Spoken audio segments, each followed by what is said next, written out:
Bonjour, c'est Ed. Aujourd'hui la revue de deux modes. Il s'agit du Pipeline Pro Slim et du Pipeline Pro 1 en version 18-350. Une revue commune pour deux modes, tout simplement parce qu'ils ont des caractéristiques techniques et des menus extrêmement similaires. Ils utilisent toutefois des batteries différentes, ont de ce fait des formes différentes et vont s'adresser à des publics un petit peu différents. J'ai reçu ces deux modes de Pipeline directement. Vous pourrez les trouver dans les magasins Pipeline et sur le Pipeline Store pour 155 euros chacun. 155 euros, ça les place directement dans la catégorie haut de gamme. Et on va voir dans cette revue s'ils tiennent leurs promesses à ce tarif-là. Et vous donner tous les éléments, savoir si l'un ou l'autre peut être fait pour vous. Et on va commencer tout de suite par le contenu de l'emballage. Je passe en général rapidement sur les emballages. Dans le cas des pipelines, ça ira encore plus vite. Les deux sont livrés dans un tube en plastique dans lequel vous trouverez le mode et le mode. Gardez quand même ce tube, il reste super pratique si vous voulez transporter les modes dans une valise par exemple, sans les abîmer. Vous aurez également droit à un mode d'emploi. Il est rédigé en français, très bien rédigé. Ces deux modes ont une courbe d'apprentissage un petit peu plus longue que la moyenne. Au début, ils paraissent relativement peu intuitifs. Pourtant, les menus sont en fait super pratiques. Mais gardez bien le mode d'emploi. Vous vous y référerez sûrement pas mal au début. Ces deux modes sont donc au format tube, ce qui change sur le marché actuel qui est largement dominé par les box. Leur finition est exceptionnelle, vraiment. Que ce soit au niveau des surfaces, des jointures, des filetages qui passent comme dans du beurre, des arêtes, c'est juste remarquable. Et ça, là encore une fois, ça tranche clairement du reste du marché, ça ne joue pas dans la même cour. Faut les avoir dans les mains pour percevoir à quel point ce sont de beaux objets, mais vraiment c'est le cas. Ils sont d'ailleurs garantis 2 ans, pièces et main d'œuvre, et leur bouton de déclenchement est garanti pour 1 million de clics. Ça donne une petite mesure de la qualité de fabrication. Au niveau du design, les deux ont le même design en fait. D'un côté, vous avez un affichage donc digital à 2 caractères, et de l'autre, le bouton de déclenchement, le seul et unique bouton qui sert également à régler les menus. Le bouton est juste parfait, le déclenchement est nickel, on sent bien le clic, c'est facile, ça se déclenche pas tout seul, bref, une petite merveille de bouton de déclenchement. Point commun également sur ces modes, leur connexion 510 qui est fixe, elle n'est pas réglable. Les arguments en faveur de cette connexion, c'est la solidité, à mettre en relation avec le fait qu'il soit garanti 2 ans. Ça reste quand même moins pratique qu'une connexion sur ressort. J'aurais préféré que Pipeline pousse le développement jusqu'à trouver une connexion 510 montée sur ressort qui tienne effectivement la distance sur au moins les 2 ans de garantie. Ça n'est pas le cas. Il va falloir faire avec donc cette connexion fixe. À noter quand même que Pipeline, si vous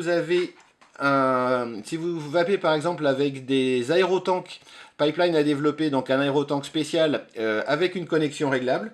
De la même manière, et là c'est plus pour le Pipeline Slim, si vous utilisez des ProTank, le ProTank normal donc n'a pas de connexion réglable. Pipeline a sorti une base pour le ProTank avec la connexion réglable. Ça compense un petit peu, on va dire, le fait que la connexion sur ces deux modes soit fixe. Toutefois, encore une fois, j'aurais quand même préféré une connexion réglable. Ces deux modes sont donc extrêmement proches, que ce soit pour leur design ou leur conception. Leur différence, le Pipeline Pro Slim est capable d'aller jusqu'à 18 watts, tandis que le Pipeline Pro 1 monte jusqu'à 20 watts. Les deux acceptent des résistances à partir de 0,7 ohms, mais de 0,7 à 1 ohm, ils n'iront que jusqu'à 15 watts. Ils ne délivreront donc leur puissance maximale qu'à partir de 1 ohm pour les résistances. La principale différence bien sûr entre les deux, c'est leur forme et le type de batterie qu'ils acceptent. Pour le Pipeline Pro Slim, il fait 18 mm en haut et 20 mm en bas. Du coup, il sera parfaitement adapté aux atomiseurs en 18 mm comme ce ProTank. Il s'ajuste impeccable. Si vous voulez mettre du reconstructible, vous avez en particulier le Typhoon GS version 2 qui a rendu de saveur absolument remarquable et qui encore une fois donc en 18 mm s'ajustera parfaitement sur le Pipeline Pro Slim. Ce Pipeline Pro Slim fonctionne avec des batteries de 16 650, des batteries donc qui sont un petit peu plus fines que les 18 650 habituelles. Cette batterie Sanyo est particulièrement faite pour lui, elle a une capacité de 2500 mAh et on peut la charger, si votre chargeur a ce mode, à 4,35 volts au lieu des 4,2 volts habituels, donc du coup on a une autonomie un petit peu supérieure encore une fois. Si vous vapez à 10 watts, vous tiendrez largement la journée avec cette batterie et le fait de pouvoir la changer, l'idéal est d'en prendre deux, vous êtes absolument certain de ne jamais tomber en panne de batterie. Pour mettre la batterie, c'est super simple. On dévisse le bout Et au passage, les filetages sur ces modes sont juste géniaux. Ça passe vraiment tout seul. On insère la batterie, le plot positif en premier.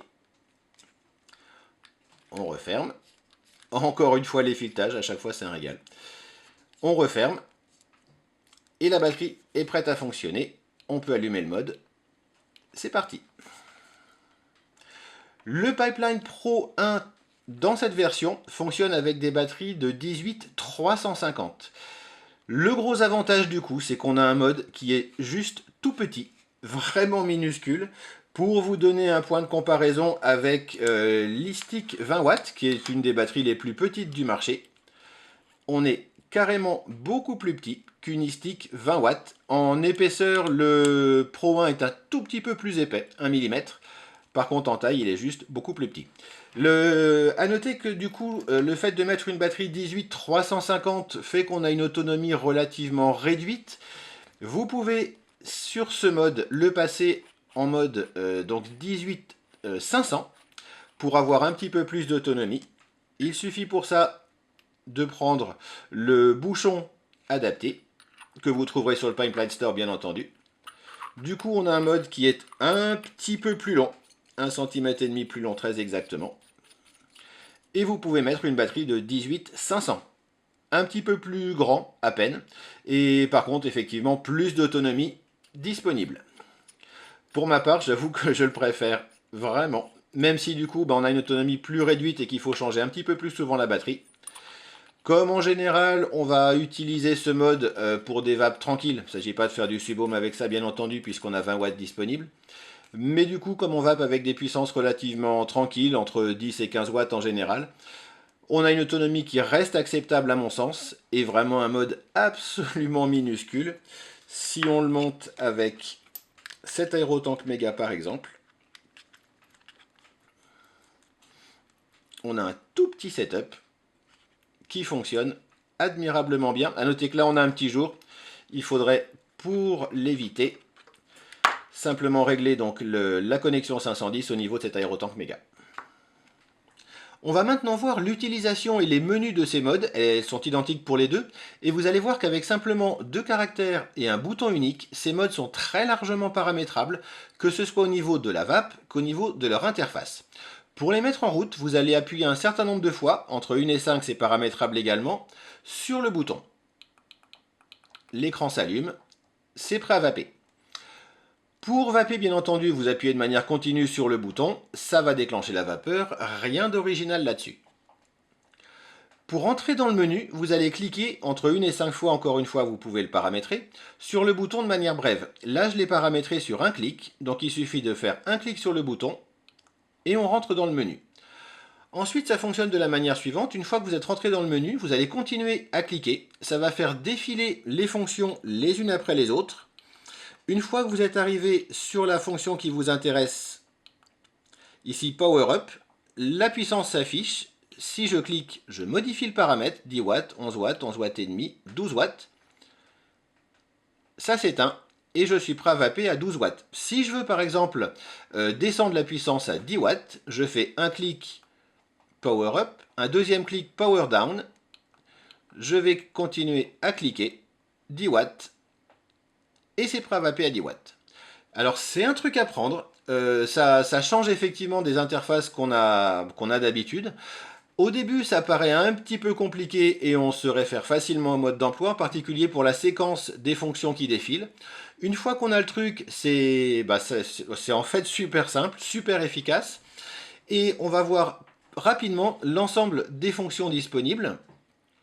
PD Power Down pour descendre la puissance. A noter qu'il y a un paramètre qui permet de régler la puissance soit de watt en watt, soit de 0,5 watt en 0,5 watt. Après Power Down, on a CO, c'est-à-dire Check Ohm, qui va afficher la résistance donc de votre montage. Ici, pas de résistance, donc ça affiche 9,9. On a ensuite CB, Check Battery, qui va vous afficher la tension de la batterie. A noter que ça va être une tension en charge, non pas la tension de la batterie sans rien, mais la tension de la batterie une fois que votre atomiseur est monté, et c'est une bien meilleure indication de la tension réelle utile de votre batterie. On a ensuite SB qui va être cette batterie. C'est la tension minimale à partir de laquelle le mode va s'éteindre. Vous pouvez le régler, soit relativement haute pour préserver la batterie, soit relativement basse pour rallonger encore l'autonomie disponible sur votre mode. On a ensuite HP. Alors ça c'est un mode un petit peu particulier, ça s'appelle Heat Protection. Au lieu de vaper de manière continue, le mode va envoyer plus de puissance pendant un certain temps, baisser la puissance et faire un cycle comme ça pendant un certain temps. Il y a un graphisme donc sur le mode d'emploi qui vous explique comment ça fonctionne. C'est tout entièrement paramétrable. C'est une vape un petit peu particulière. Pour ma part, j'en suis pas fan. L'avantage est effectivement d'éviter aux résistances de trop chauffer. Ça fonctionne. Mais du coup, ça fait facilement une vape un petit peu irrégulière. Et personnellement, je n'apprécie pas trop. Vous pourrez essayer, vous donner une petite idée de ce que ça donne. On a ensuite la fonction SO, Switch Off, pour éteindre le mode si vous le souhaitez. Vous avez dans le mode EF des fonctions étendues, particulièrement beaucoup de paramètres. En fait, vous pouvez régler la luminosité de l'écran, le mode de fonctionnement en mode HP, le temps après lequel le mode va s'éteindre tout seul, le nombre de fois qu'il faut cliquer pour mettre le mode en route, le nombre de fois qu'il faut cliquer pour rentrer sur le menu. Vous pouvez également vérifier les erreurs, régler si la puissance va se faire en watts ou en demi-watts. Vous pouvez régler la puissance maxi disponible sur votre mode si vous êtes sûr, pour être sûr par exemple de ne pas avoir de dry hit. Bref, tout un tas de paramètres qui vont pouvoir améliorer votre expérience de la vape. Et c'est encore une fois assez remarquable d'arriver à tout ça simplement avec 2 caractères et un unique bouton.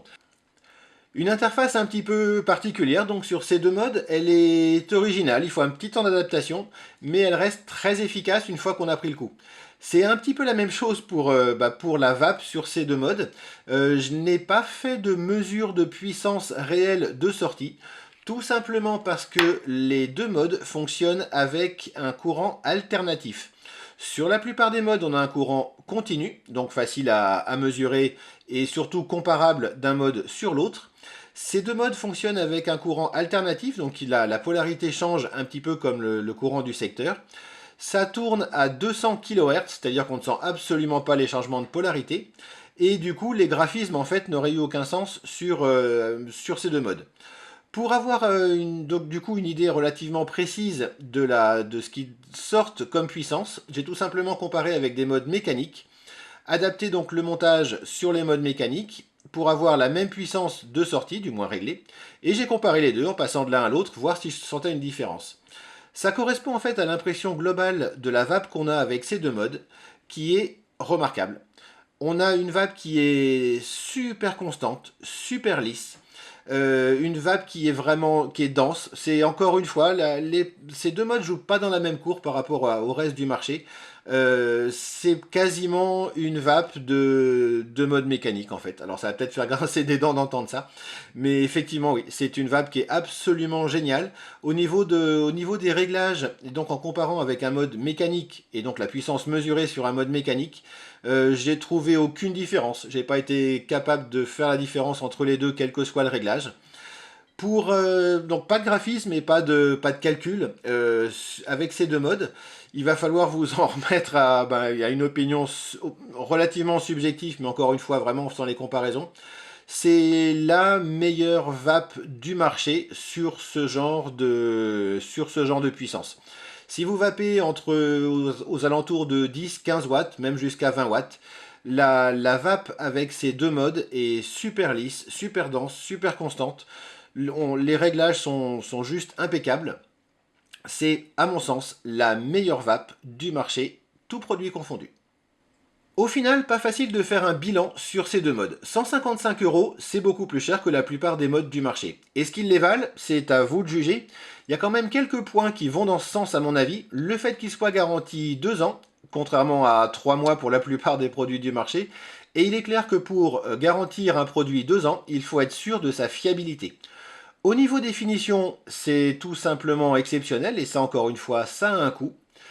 Le point que je regrette sur ces modes, c'est quand même le fait que les plots 510 ne soient pas réglables. Je comprends que ce soit effectivement plus solide et que la connexion soit très bonne, mais ça reste quand même moins pratique. Au niveau de la vape, c'est clairement la meilleure vape du marché si vous vapez entre 10 et 20 watts. Les deux modes s'adressent quand même à des publics différents. Le Pro Slim va être parfait si vous vapez avec des atomiseurs en 18 mm et que vous cherchez une très bonne autonomie. Le Pro 1 va être parfait si vous vapez avec des modes en 22 mm et que vous cherchez un mode tout petit qui éventuellement peut s'ajuster en passant en 18-500 avec donc l'adaptateur correspondant. Vous aurez une autonomie un petit peu meilleure, un mode un petit peu plus grand. Pour ma part, en 18-350, c'est vraiment sa taille que j'adore. Pour finir, ce sont deux très beaux objets. Alors peut-être un petit peu de luxe si on veut. Toutefois, essayez de les prendre en main si vous passez devant un Pipeline Store. Ça reste quand même des objets très haut de gamme et très agréables à avoir en main. Pour ma part, j'avoue que je sors assez facilement le Pro 1 pour sa petite taille.